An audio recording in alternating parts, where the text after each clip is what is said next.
So these are the two bent arms. They bent right at the end here, right in this joint. This with a straight edge, you couldn't tell. This is all the same. There's no evidence there. Actually, I guess they bent back just like right about here, right about where the bearing would have been in a stock arm. Now, these bearings or these arms, you can see I've sanded this a little bit. These are grooves.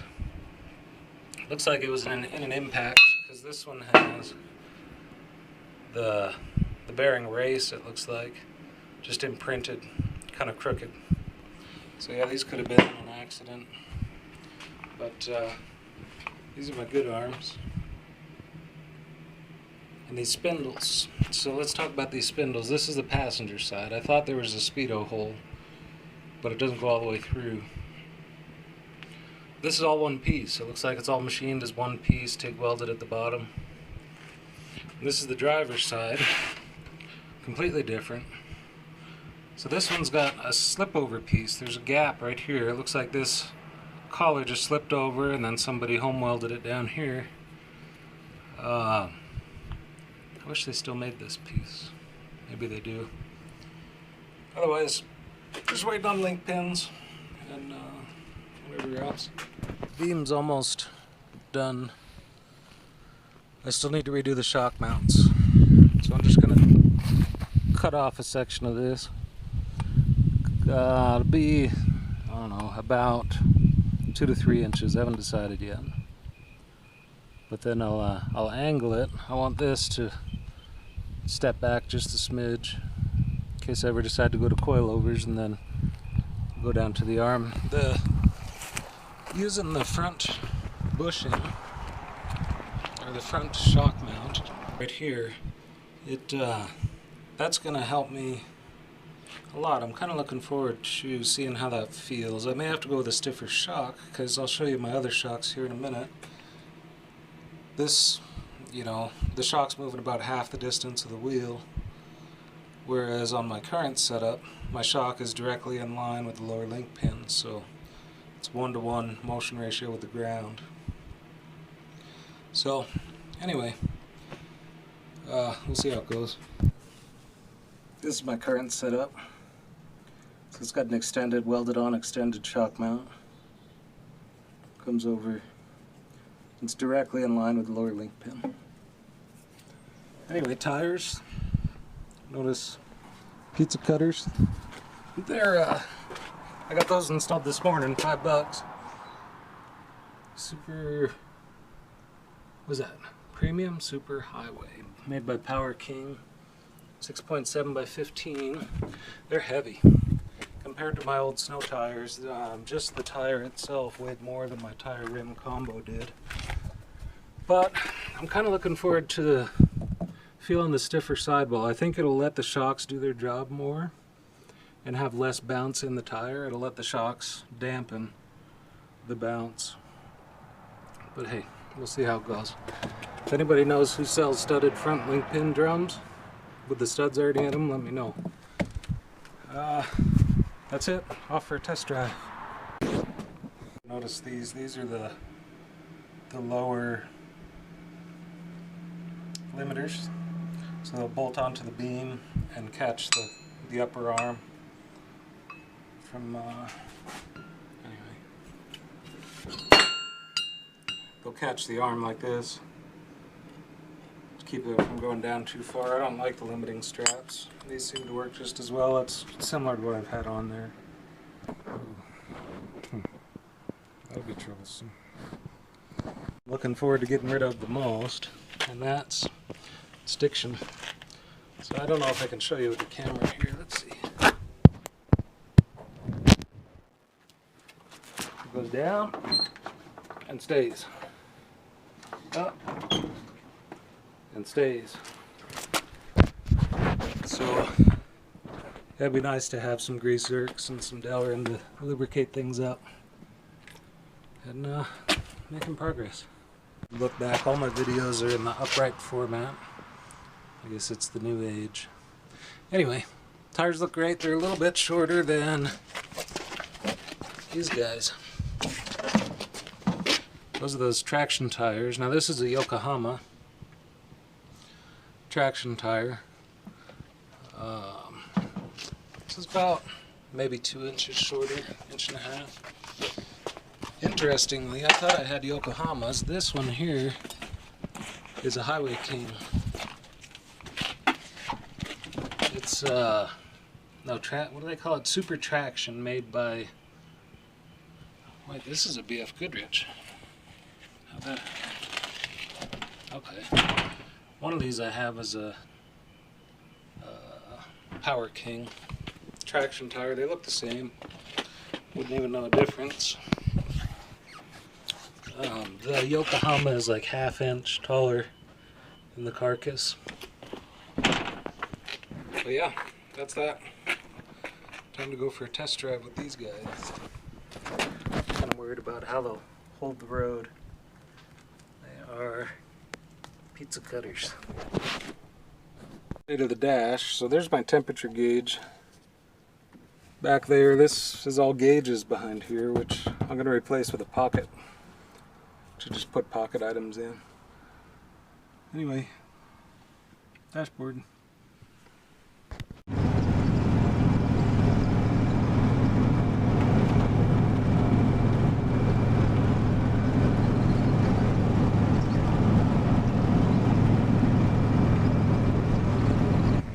Okay, so on-road test went well. Onto the off-road test. So this is gravel roads. Be probably about 40 miles maybe. I'm keeping the tires at 20 psi for now. So this is what I'd call hard pack gravel. So far so good. Very predictable. So the traction's better than I thought it would be. It's not sure if it's better yet with my previous setup. We'll see. I guess it stops okay. Gonna move to some off-road and then we'll do some looser gravel. So far, like I say, predictable ride quality. I think I'm gonna like it a lot better. My car's a little rattly right now. My left door has developed a rattle at the latch, which will eventually wear the latch out, I think. But I don't know that it's worth fixing right now. Anyway, we'll do some more off-road stuff here. Tracking seems good. It doesn't really want to drag me all over the place. No.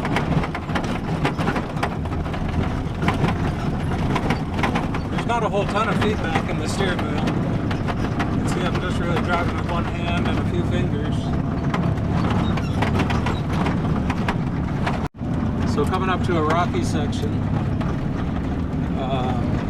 The front end has been the limiting factor through it before. We'll see. I'm hoping these tires will do well in the rocks. The thinner profile will let me, pick better lines.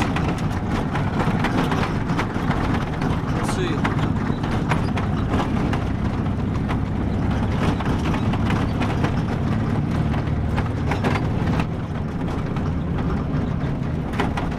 I'm curious how this video comes out with me hand holding it, as opposed to being mounted.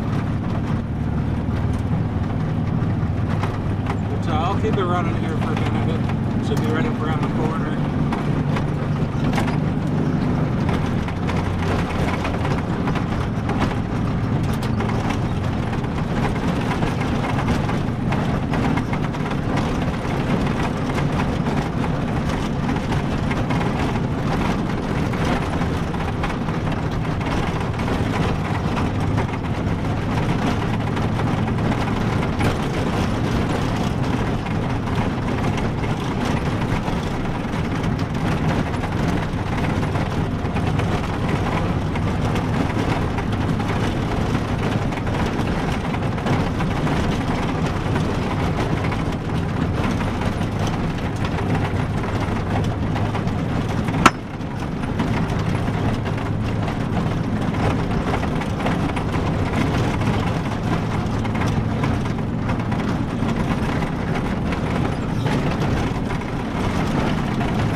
Anyway, that was that section.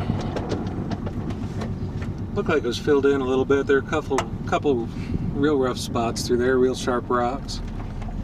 But yeah, I don't know. I think it does better. I'm not missing the traction, the sideways traction. I thought I would be. But yeah, cool. I'm actually going to turn around here and head back down to some more loose gravel. Probably 30-mile loop of loose gravel. The leaves are starting to change, but it's dry, so they're not very pretty here. But getting closer to winter. Quick view. This is Arbon Valley. Kind of a nice area. Pretty secluded. Scout Mountain. Looser gravel. It seems like they're holding very well. You know, for sideways traction. It's predictable anyway, which is all I could ask for. You know, with any off-road car, I think you got to set it up in the corners to get it to start turning. This feels like it takes a little more setup time, but maybe once I get used to it, I can react quicker to the road. We'll see. Can't remember if this is a loose section or not.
So far so good with these tires, I think.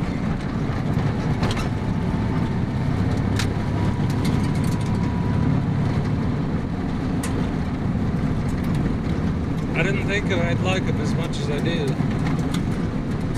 Except they're heavy. Way heavy.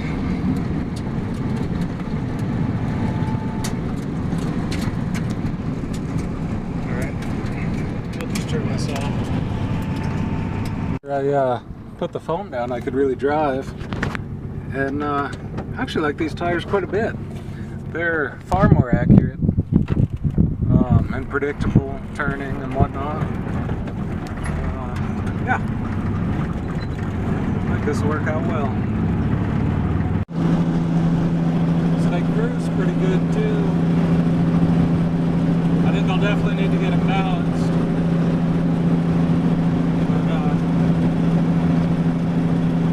Too bad. There are a few sections I was able to max out steering on the pavement. And it's predictable, they'll slide out in the front.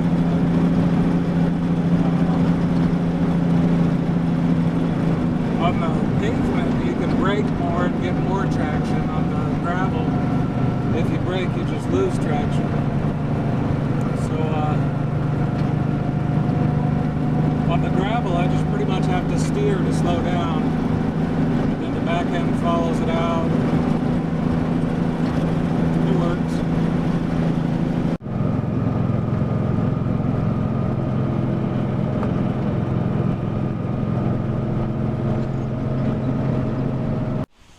Well, for those of you just joining in on this adventure, this is the bug. Pretty mild. A lot of fun. Nice to get that front end on there. these front tires to line up with the rear. But yeah, hopefully there'll be more of these videos. Steve was asking about the 120 wall 1 1/4 tubing.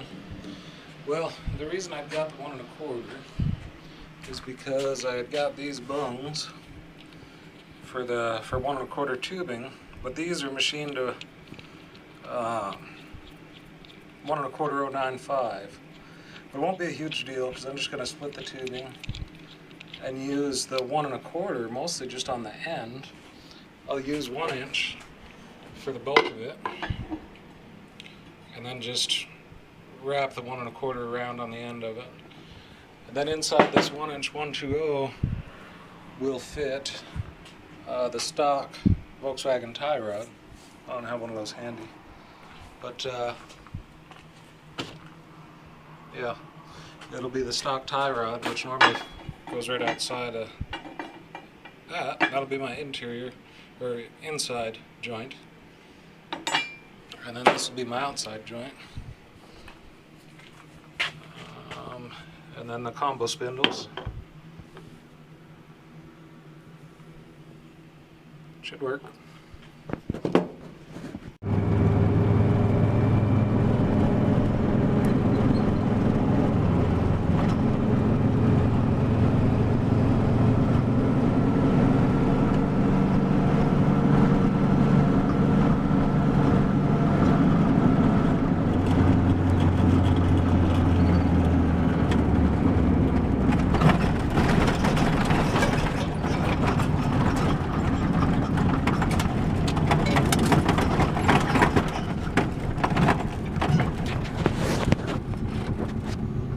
So there we go. That'll conclude this episode, if you want to call it that. But yeah, maybe this will work out. I don't get to type as much anymore on the computer, so I'd rather be out doing stuff. Getting ready for the Oregon or the Elko to Bodie trip. That'll be fun. But I got to get the car ready first. All right, we'll see you next time.